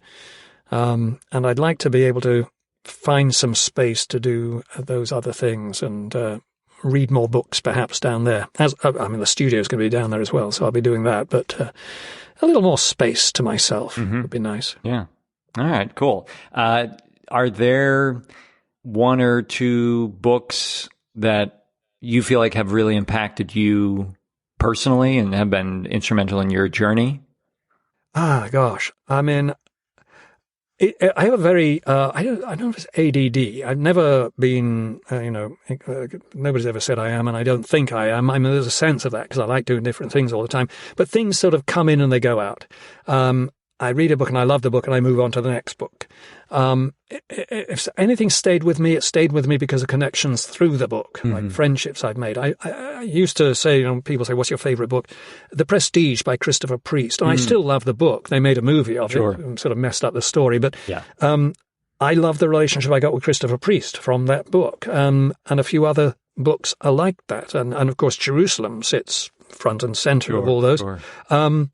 I love all the Dickens. I just love the feelings I get from books, from every single book. Even this very well researched book on the invasion of Poland. I'm learning so much from it. It's fascinating. And it all feeds in. When I used to listen, as I say, to Radio 4 as a child, which was a news network, and I was a 12, 13-year-old child. My private school, when I was 8, 9, they Saturday morning class, one of the classes was current affairs, where you brought in a newspaper. So I love learning about society, about what's going on out there. Not so much now because it's really painful. But what's going on in politics. But for the most part, I've loved to be up with current affairs, and I love reading books and learning about what's going on and in history and so on and so forth. But in terms of any particular one book, I don't think so. I mean, I learn stuff from everything. I did a book on man's health years ago, which told me how much you're meant to pee each time. And it was like, oh, I don't think I do. But I'm not sure it hasn't stayed with me for long. Right. Like, oh, that's interesting. I should learn that. Right, And I said, yeah. oh, I've forgotten that. Well, cool. Well, Simon, this has been fantastic. Thank you so much for your time. Really, really appreciate it. It's been great to learn more about you and hear more about your story. You're welcome. Thanks very much, Nathan.